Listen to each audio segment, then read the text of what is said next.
Down in the States, I picked on a state. I could have done this with a province, but this is one of the U.S. states. And these are $60,000 ads in Travel and Leisure magazine. Can you guess what state it is? Could it be virtually any province? Could it be virtually any state? Could that be California? Ohio? Pennsylvania? New York? I don't know. Texas? Maybe not Arizona so much, but you know. Guess what? It's West Virginia. Does it make you want to call? Does it make you want to log on? Is there anything in those pictures you can't see or get right here in Ontario? That's the problem. You cannot be all things to all people. You must promote that primary roar. Find your niche and promote it like crazy.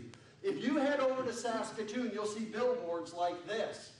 There's plenty of room for all God's creatures right next to the mashed potatoes. Think that's politically correct? Think they're catering to the Audubon Society, the Wilderness Club? Not hardly, but it's the #1 bird hunting place in all of Canada.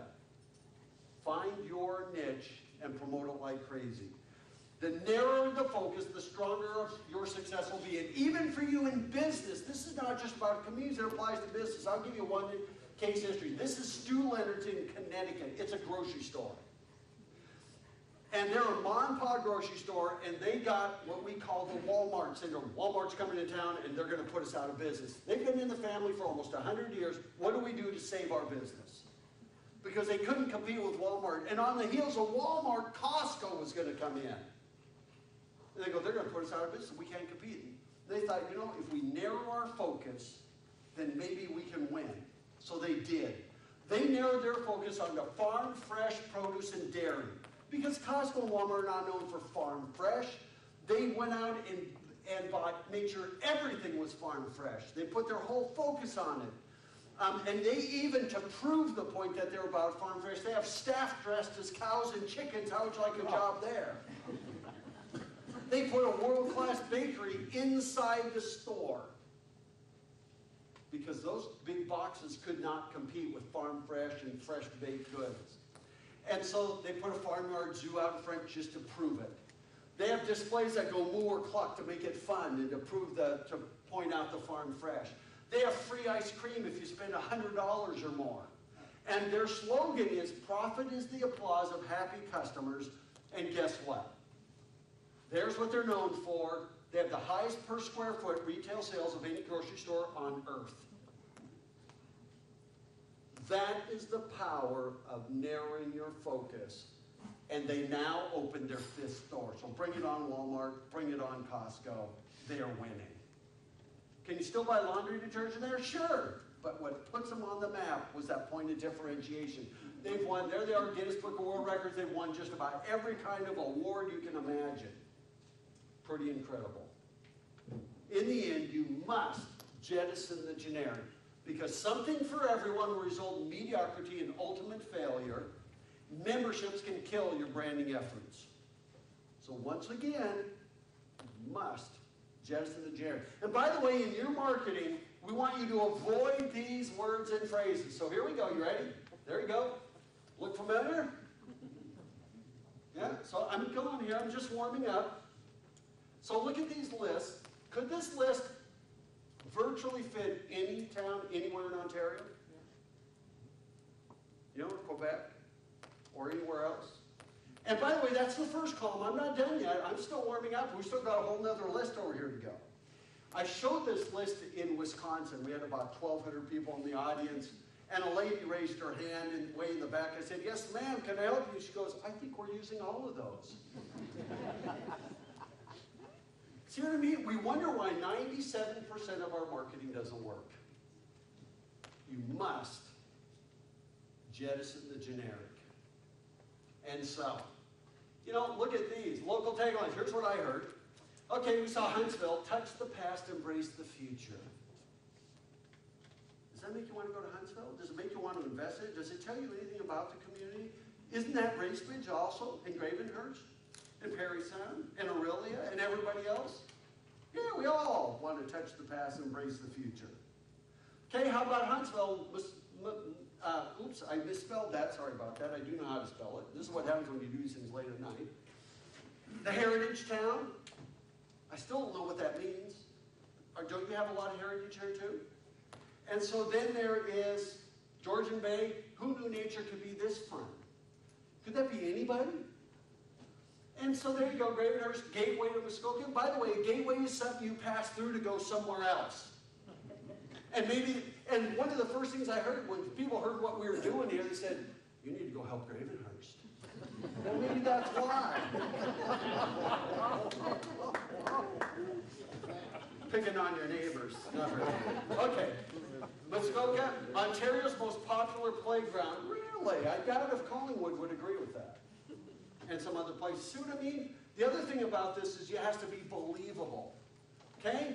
And then, of course, Muskoka, once discovered, never forgotten. I actually like that one, but it's not really a reason to come, but it's a nice saying. And I thought that was actually pretty good. Bracebridge, where cottage country begins. That was one of them we heard. I'm not done getting all of them. And we went, where cottage country begins. So where does it end? And then Parry Sound, jewel of the Georgian Bay Islands. I thought, well, I could probably name some other places. I think they're the jewel of the Georgian Bay Islands. And so, don't just market what you have, market what will close the sale.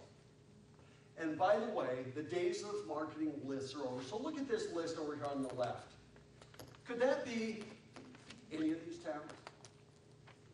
It's saying, well, we have this and this and this and this and this and this and this and this. Lists. Just don't matter anymore. So there you go. Could that be any of these? I might have pushed down a couple of these. But it's the same old list that everybody uses. And that's the tourism list. Here's the economic development list, and it's pretty much the same thing everybody uses. We have workforce training, we have this and this and this. Could that be any of these communities? By the way, I just pulled all these communities off the map, and they're ones that I had known about.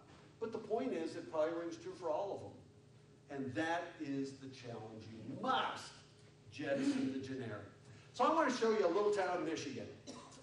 And they did some video work, and they put it on YouTube, and this is going to get you to invest in this town called Zeeland. So take a look at this. We live in Zeeland. My husband's a part owner of a local business.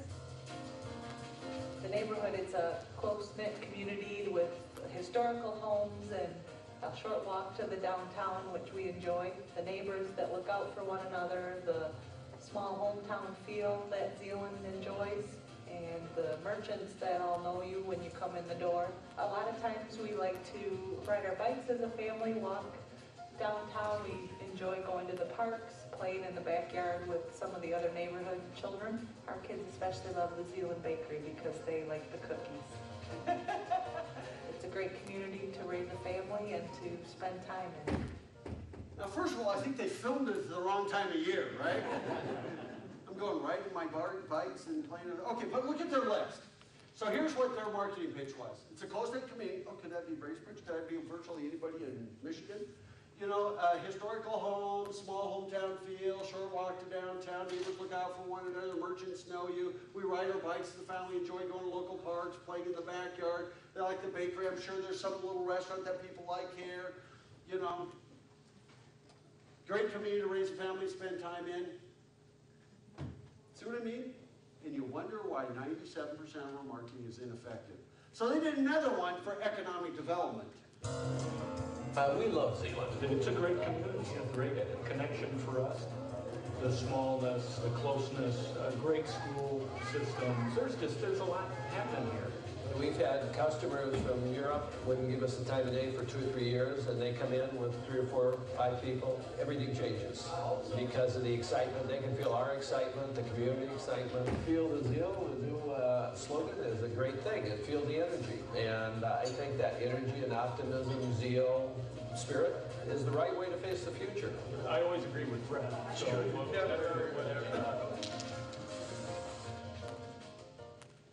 So there's that one. Okay, so let's go down that list. There it is. We love Zeeland, a great community, smallest and closest, a great school system. There's a lot happening here. Visitors feel the excitement. See what I mean? And now you know why there's the challenge. So you must narrow your focus.